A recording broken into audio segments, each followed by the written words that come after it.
So yesterday was a giant day for Roblox because they posted a bunch of things and did a bunch of things to try and fix the ongoing situation that we all know about. And today I want to go over all of the major points that I saw yesterday to try and figure out if Roblox is maybe on a path of good or bad, and to see if they actually maybe are doing a little bit better at saving themselves. But, you know, I'll spoil a little bit. The community is still on fire. So, and just so much more stuff I want to talk about. Okay, so let's get into the first story, which just happens to be just a kind of tweet that I found interesting. And it's that Roblox apparently lost $12.17 billion in market cap since August 6th, which is when all of this stuff started happening, which is a lot. I think it's like 9% or something I've heard. And if you don't know, that's not good. It's not good at all. But either way, ever since this tweet came out, a bunch more things have came out from Roblox that were, I guess, more in the light of them trying to fix the issues, because yeah, losing 9% of your market cap is not good as a company and makes you look terrible. So since that has happened, Roblox has started doing some things to try and fix that problem. With the one thing being them banning David Baszucki. Now, this was actually an accident, I'm pretty sure. I don't know how this happened, but I guess it just kind of shows how Roblox moderation is not maybe the best, because as of yesterday, David Baszucki's Roblox account was completely terminated off of Roblox randomly in the middle of the day. Now, it was actually unbanned after a little bit. I think it was only like a couple minutes, maybe an hour. But regardless, this just shows how crazy Roblox's moderation is, bro. The owner of Roblox, the CEO of Roblox, can literally just get terminated off of his own website for seemingly no reason. It's just insane. I don't even know how that happens. Now, a lot of people were thinking this was like something to do with, like, you know, the lawsuits or something related to like the past week and a half, but it literally had nothing to do with anything because he got unbanned and nobody's talked about it since. But you know what people have been talking about? The Roblox Louisiana lawsuit, because in my last video, I talked about how Louisiana's attorney general, I guess, was suing Roblox for a bunch of allegations they were levying up to the company. And basically this lawsuit was such a big deal because of the allegations that were being levied against Roblox. And it got to the point where Roblox actually had to respond in a giant newsroom post. So I'm not gonna be able to read the whole thing in this video. There's probably gonna be individual videos that go over this. But as you can see, they said Roblox responds to the Louisiana AG lawsuit. Where if you scroll down, they kind of just defend themselves on a lot of the points that the attorney general made. And yeah, you can see there's a very, very long post from this. But some of the main stuff they said in this post is like, there's stuff like this. Roblox publicly defends themselves against the Louisiana lawsuit, claiming that their trust and safety team typically takes minutes to address inappropriate content, which, you know, I mean, maybe sometimes, like when you report someone in text chat on a Roblox game, yeah, they usually get banned pretty quick, but anything other than that, it does take a little while. It really depends, you know what I mean? I mean, there has been times where I've reported stuff in Roblox games and they will literally get taken down dang near instantly, but there's also been a lot of times where I've done that and it literally just never happens ever. You know what I mean? But yeah, regardless, they kind of just gas themselves up here to defend themselves against these allegations. You know, they say Roblox has taken an industry-leading stance on age-based communication and recently introduced new age estimation technology. They say stuff like safety is one of the most important challenges facing the online industry today, and we strongly believe the industry needs to work together to move this needle on safety. I could go over all of this, but they don't really mention anything in specific or anything crazy. They just kind of say like, hey, we do have good safety on our platform, we swear. And a lot of people on Twitter have been disagreeing with that and whatnot. With, yeah, the main topic being this part where it says, for inappropriate content, our trust and safety team takes action within minutes. And a lot of people have been saying, no, that just doesn't happen and whatnot. That's just kind of the main thing that's happened here. So yeah, Roblox is defending themselves against the lawsuit in a giant blog post. If you want to read it, you totally can. It's massive, but it is a lot of just like legal jargon and stuff like that. And like, it's also like very technical. So it's like hard to kind of talk about in this video without falling asleep. That's not the only response Roblox had yesterday, because they uploaded like a bunch of stuff, with this being one of them, because on the dev forum, they posted a huge dev forum post talking about strengthening their safety policies and tools. Now, this is made by RBX Rocketman, who I think is Matt Kaufman, the main guy behind the safety stuff at Roblox. I think that's his account. I could be wrong. But regardless, you can see that this post is ginormous, guys. It's huge. But the main parts that people are looking at and taking note of is this part right here, where it says blocking users under 17 from social hangouts and private spaces with experiences primarily set in private spaces. Now, what does this mean? Okay, well, if we scroll down, it says private spaces are defined as enclosed spaces that meet both of the following criteria: designed for activities that are personal and secluded. For example, sleeping, changing clothes, and bathing. Okay, designed for one person or for a very small number of people. Example, a bathroom stall, a bedroom, or a small tent.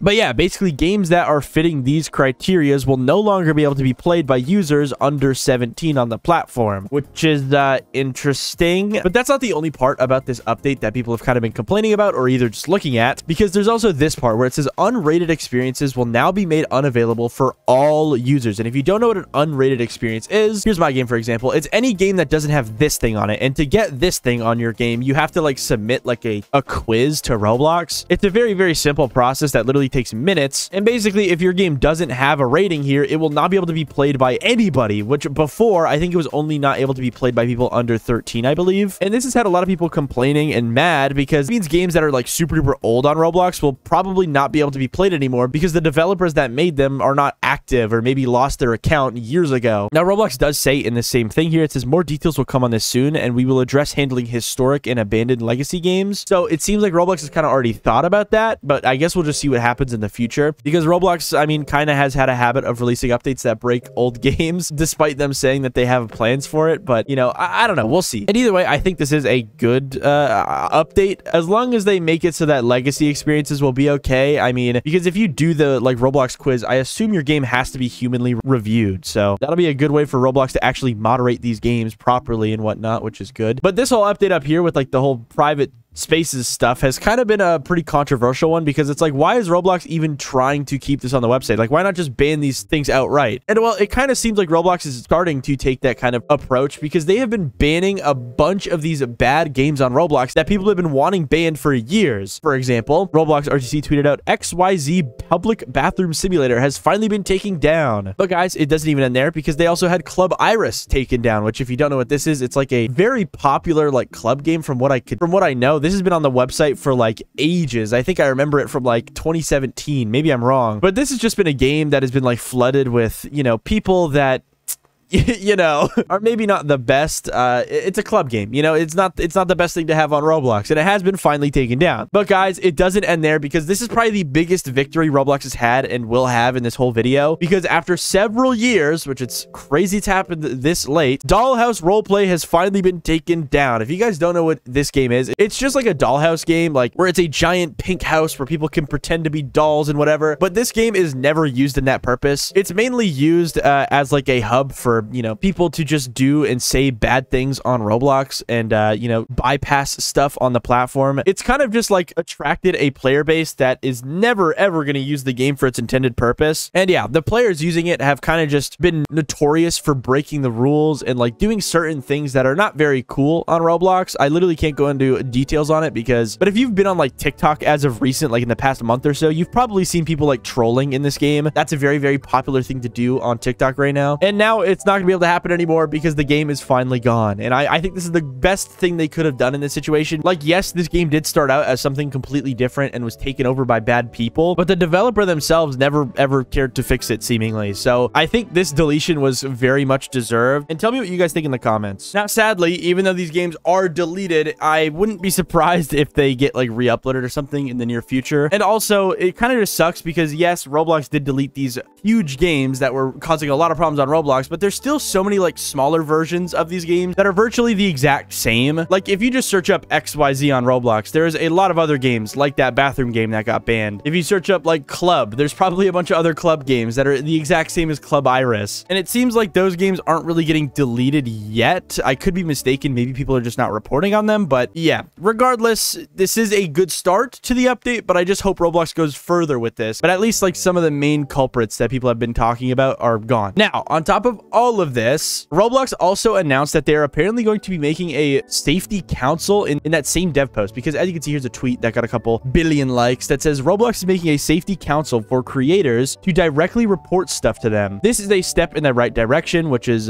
interesting. And then if we look at the screenshot they include here, the highlighted part says we are developing a community safety council that will be made up of members from our creator community. So I guess developers, YouTubers, people that are like connected with Roblox in some way will eventually get a direct line of communication with Roblox. And I guess these people that are going to, I guess, make up this safety council are going to be the people that will be making like some decisions on moderation actions and whatnot, which I think is good, because I feel like Roblox has been constantly told by the community of things that should not be on the platform, and they just don't care. Like with the whole Teddy situation, like people had to really complain about that for days just for them to actually take action against it. So I hope with Roblox, you know, being more interactive with the community and making this community safety council, they're more open to actually listening to their community and what stuff to moderate. Because like, bro, it's so obvious to us as community members of bad stuff on the platform. And for some reason, when Roblox looks at it, they're just like, they just sometimes don't know what to do. And it's like, bro. But yeah, tell me what you guys think about this in the comments. Do you guys think this is something? I don't know. So now let's talk about Roblox's video they uploaded that is 46 minutes long. Oh my God. Now I watched the whole thing at 2x speed, so maybe I missed a couple things, but I jotted down some notes. And sadly, a lot of this video is stuff that has already been talked about many, many times, or is already stuff that I mentioned earlier in this video, such as, you know, the safety council / trusted advisors thing that I just talked about, or how they talk about the new TOS for private spaces and whatnot. But there's also a lot of new topics they mentioned, such as them re-clarifying why they don't want vigilantes on the platform. And they said this, not verbatim, but this is just like my summarization of it. But they said that people used to have good intentions when doing vigilante work on Roblox, and Roblox actually used to pay attention to vigilantes pretty closely. But then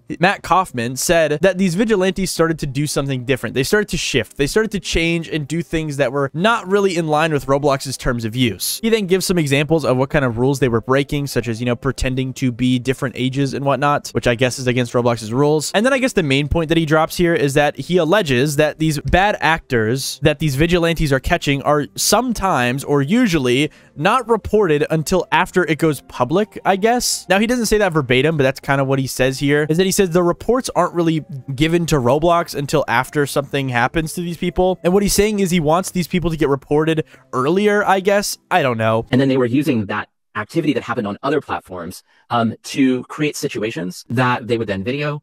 They would report to the police, and then only after would they let Roblox know. Another thing Matt Kaufman says about vigilante groups is that a lot of the evidence that they give to Roblox about these people is a lot of times screenshots or stuff from off-platform that they can't really verify. And they say that it's impossible to really take action on people if it's just screenshots, because they say in the world of generative AI, you could see what could happen or whatever. People say, well, gee, like, look, it's my screenshot. Like, why don't you trust me? I just took the screenshot. I'm sending it to you. But I would say, especially in today's world of generative AI content, you could imagine what might happen if we started acting on evidence that was presented to us that's collected on somebody else's platform. And we can't do that. That would be a significant risk to the community, and a significant risk in particular to the most popular people on the community who end up being targets of this type of activity. This is something that Roblox has mentioned in their previous blog posts about this vigilante stuff. So it's nothing really new, but what is new is they talk about Meepcity and why they don't actually ban Meepcity. You know, I can see some of our community naming experiences on Roblox and to say, take it down, take it down, take it down. I'd say examples could be Meepcity, for example. K-share, like, why should that be up? Should that be down? Like, what's up? Because Dave Baszucki asks why Meepcity is still on the platform, and a conversation then opens about how they're trying to be fair to developers and not ban games based on the community and players around it, because that will open an attack vector, they say,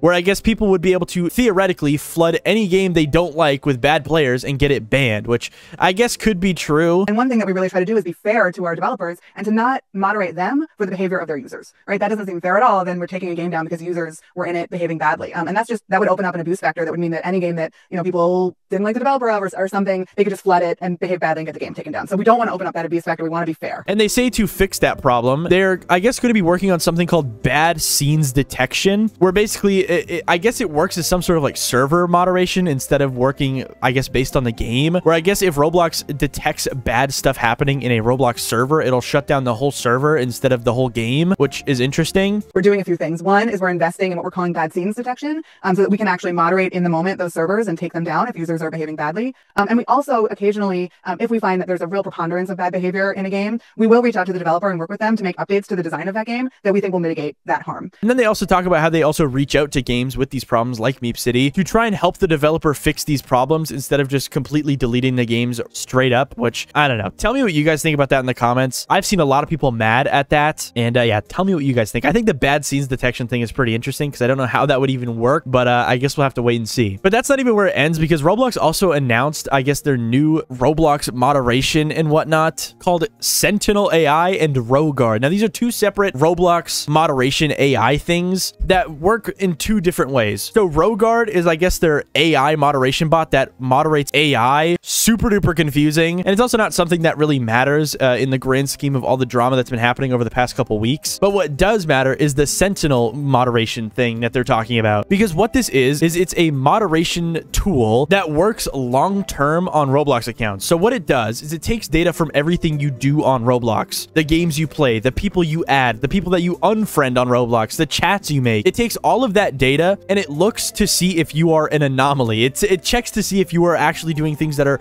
not normal on Roblox in the long term. Will then send your account to a human to check if you are actually doing bad stuff on the platform, which I find very interesting. Like, I don't know how this is going to work and how this is more beneficial than other types of moderation on the platform. But as you can see, Roblox also mentions this Sentinel AI moderation bot in their post about the Louisiana lawsuit. They say, in August, we released our latest open source model, Roblox Sentinel, an advanced AI-powered system to help design to detect bad stuff interactions early for faster intervention. Okay, so this is, I guess, a moderation tool that is only really focusing on stuff that has kind of been complained about over the past couple of weeks, which is interesting. I thought this is just like general moderation, but it's specifically targeting bad stuff. But then it says human experts will continue to be essential for investigating and intervening in the cases that the Sentinel detects. So yeah, I guess Roblox has some other type of moderation tool slash AI bot that they're working on that is, I guess, going to help with a lot of the complaints people have had as of recent. But